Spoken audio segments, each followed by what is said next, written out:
How many times have you reached into your pocket on a hot, rainy day, pulled out a crumpled 10 rupee note, and realized it was completely soaked and disintegrating right in your hands? It happens all the time. Small paper notes take an absolute beating in our daily lives. They get folded, stepped on, and taped back together just so a shopkeeper accepts them. But what if the cash in your wallet was practically indestructible? The government is officially preparing to roll out physical money that is completely waterproof, dirt-resistant, and easily survives a washing machine spin cycle. Responding to questions in Parliament, the central government has officially approved a massive trial for the Reserve Bank of India. They're going to print 2 billion brand new 10 and 20 rupee notes, made entirely out of plastic polymer. Right alongside this announcement, they dropped a crucial clarification. There is absolutely no plan to ban, withdraw, or replace the existing paper money you already have. This is simply a hardware upgrade for our economy. It represents 3,000 crore rupees worth of complementary new currency hitting the market, and it will circulate right next to the traditional cash we use today. To understand why we need this, we have to clear up a common myth. Regular Indian banknotes aren't made of ordinary wood pulp paper. They are actually printed on a specialized blend of 100% cotton pulp. That cotton gives the note its crisp feel, but it has one major weakness: porosity. Cotton fibers act like a sponge. Every single time a note is handled on a humid day, folded up, or passed around, it absorbs sweat, oil, and dirt. Over a few months, those fibers weaken and fray, which eventually forces the central bank to withdraw and shred the soiled money. To fix this, the new notes are built on a high-tech material known as polymer, a durable, non-porous plastic film. Think of the difference between a standard paper napkin and a sleek plastic sheet. Water instantly soaks through a napkin and ruins it, but on a smooth plastic sheet, the liquid just beads up and rolls right off. This plastic foundation was first developed in Australia back in the 1980s, and today it is used by over 50 countries to create sleek, dirt-resistant currency. Because this new material physically blocks fluid from being absorbed, a polymer banknote lasts up to 4 times longer in active circulation than a traditional cotton note. You might be wondering, if this plastic is so durable, why is the Reserve Bank testing it on small 10 and 20 rupee bills, rather than the high-value 500 rupee notes? The answer comes down to a banking concept called the velocity of circulation. In simple terms, this diagram shows how frequently a single note changes hands every day. A 500 rupee note might move just once into a bank vault or sit quietly in a wallet, but a 10 rupee note is constantly moving, bouncing between a tea stall, an auto, and a grocery store.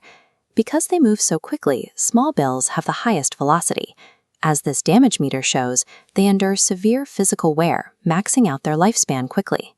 By applying polymer technology to the hardest-working, fastest-moving notes in the country, the central bank gets the absolute best real-world stress test to see how durable this material truly is. These plastic bills are sophisticated surfaces, packed with built-in security features that are physically impossible to copy onto standard paper. The new material allows for clear, see-through transparent windows embedded directly into the note. They will also feature metallic portraits and magnetic threads and color-shifting iridescent patterns that change as you tilt them in the light. To make sure these elements stay secure, the government included strict national security clauses in the global contract. Any international company bidding to supply the raw plastic sheets is completely barred from using materials, operations, or personnel connected to hostile neighboring countries. This intense vetting ensures that the physical foundation of the Indian rupee stays completely protected from both everyday wear and tear and sophisticated foreign counterfeiting operations. So, what does this actually mean for your daily life? For one, you will no longer have to deal with a vegetable vendor or shopkeeper refusing to accept your exact change just because a 10 rupee note has a tiny tear or a faded water stain. Because plastic currency is completely waterproof and tear-resistant, the cash in your pocket will stay clean and structurally intact, whether it goes through intense summer heat, a monsoon downpour, or an accidental trip through your washing machine. Beyond the convenience, this shift creates huge savings for the national budget. Printing and eventually shredding billions of dead cotton notes every single year requires huge amounts of specialized dyes and logistics, costing the central bank thousands of crores. By introducing money that lasts 4 times longer, the government dramatically reduces how often it needs to run those printing presses. This removes friction from our daily shopping while saving massive amounts of taxpayer money and environmental resources over time. You might still be asking, why spend so much effort upgrading physical cash when India leads the world in instant QR code digital payments? This chart shows the answer. While the blue line representing UPI transactions has skyrocketed, the green line representing actual physical cash in circulation didn't drop. In fact, cash volume still grew by 12% year-on-year to over 41 lakh crore rupees. Despite the convenience of digital apps in the cities, millions of rural citizens, migrant workers, and small vendors still rely completely on physical cash to run their daily lives and stay connected to the economy. Upgrading our banknotes ensures that India's financial system remains truly inclusive for everyone, regardless of their access to a smartphone. Now that indestructible plastic money is on the way, are you excited to carry these durable notes? Or do you prefer relying completely on digital UPI? Let me know in the comments, and I will see you in the next video.